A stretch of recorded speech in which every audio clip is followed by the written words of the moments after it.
Hello বন্ধুরা, welcome to new blog. সেদিন চলে গেছিলাম একটি পুজো বাড়ির নিমন্ত্রণে। পুজোটা ছিল মা কালীর। প্রথমেই ঢুকে পড়েছি মায়ের দর্শনে, এবং যেখানে মাকে স্থাপন করা হয়েছিল সেই জায়গাটা ছিল অসম্ভব সুন্দর, এবং ফুলের ডেকোরেশনটা জাস্ট অসাধারণভাবে সাজিয়েছিল। আর গিয়েই দেখি মায়ের পুজো শুরু হয়ে গেছে, যেহেতু একটু রাত করে ফেলেছিলাম যেতে। গিয়েই প্রথমে মাকে প্রণাম করে পুজোটা সেরে নিলাম।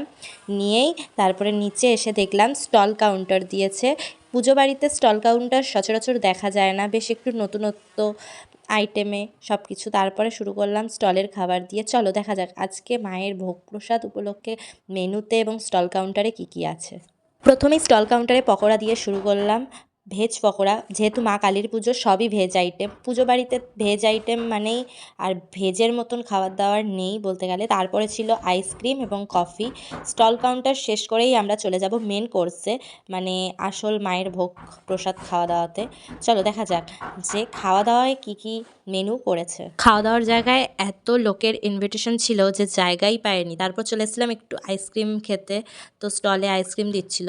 নিয়ে খাওয়া দাওয়া শেষ করেই গিয়ে দেখলাম ফাঁকা সিট, নিয়ে চলো বসে পড়েছি। নিয়ে এবার খাওয়া দাওয়া শুরু করব। প্রথমেই খাওয়ার থালা টিস্যু দিয়ে দিয়েছে, আর এই যে আমার খাওয়ার পাশে সঙ্গী, যে প্রতিটা খাবারে তোমাদের সাথে আমার সাথে ভিডিও করেছে এবং খাবার রিভিউ দিয়েছে। তো ভিডিওটা পুরোটা দেখতে থাকলে তোমরা বুঝতে পারবে যে ও কীভাবে খাবার রিভিউগুলো দিচ্ছিল।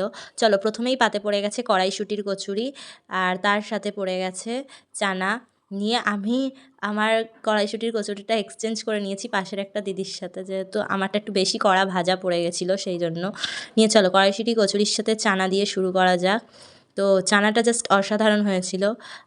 চলো খাওয়া দাওয়ার সময় বেশি কথা বলতে নেই। ওই যে বলেছিলাম যে আমার প্রতিটা খাবারের রিভিউ একজন দিচ্ছে, যে আমার পাশে সবসময় বসেছে। নিয়ে খাওয়া দাওয়া শেষ করার পরই পাতে পড়ে গেছিলো বেগুনি, এবং বেগুনি তারপরেই চলে এসেছিলো ফ্রায়েড রাইস। আমি ভিডিও করছি দেখে আমার পাশের দিদিটাও বেগুনির রিভিউ দিচ্ছে, বেগুনিটা ভেঙেছে, বেগুনিটা কতটা সুন্দর হয়েছে।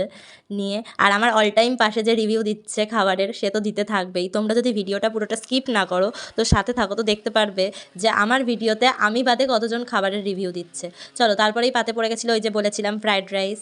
নিয়ে তারপরে পাতে পড়ে গেছিলো ফ্রায়েড রাইসের সাথে গরম গরম আলুর দম। যেহেতু প্রথমেই বলেছি এটা কালী পুজো বাড়ি, আর কালী পুজো মানেই ভেজ আইটেম, তো ভেজ আইটেম যেহেতু এখানে সবই ভেজ আর নিরামিষ ছিল। চলো আমি তারপরেই পাতে পড়ে গেছিলো স্যালাড, আমি খাওয়া শুরু করে দিয়েছি। খেতে খেতে আমি রিভিউ না দিই, আমার পাশে যারা ছিল সবাই রিভিউ দিয়েছে, আর আমি তাদের ভিডিও করেছি। কারণ আমার রিভিউ, আমি যেহেতু একা ভিডিও করছি, আমার রিভিউ আমি আর কী দেবো। নিয়ে তারপরেই পাতে পড়ে গেছিলো চিলি পনির, যেহেতু আমি চিলি পনিরটা অল্প খেয়েছিলাম। তারপরে ছিল চাটনি, তারপরে দিয়ে দিয়েছিল পাঁপড়, এবং শেষ পাতে ছিল দুটো করে মিষ্টি, দু রকমের। আর চাটনির সাথে পাঁপড় দিয়ে কে কে এইভাবে ভালোবাসো লাগিয়ে লাগিয়ে খেতে, আমার তো খুব ভালো লাগে। আর শেষে ছিল দু রকমের মিষ্টি। আমি কোনো মিষ্টিই খাইনি, কিন্তু আমার পাশের জন মিষ্টি নিয়েছে যে খাবারের রিভিউ দিচ্ছে। অনুষ্ঠান বাড়িতে আমি সবথেকে বেশি যেটা খেতে ভালোবাসি সেটা হচ্ছে চাটনি পাঁপড়, সেই জন্য মিষ্টিটা আমি স্কিপই করে যাই। মিষ্টি আগাগোড়াই আমার একটু ভালো লাগে না, আর চাটনি পাঁপড় খেয়েই আমার অলরেডি পেট ভরে যায়, সেই জন্য মিষ্টিটা আমি আর খাইনি। তো আজকের ভিডিও এখানেই শেষ করছি। ভিডিওটা ভালো লেগে থাকলে প্লিজ লাইক অ্যান্ড সাবস্ক্রাইব করে দিও বন্ধুরা। টাটা।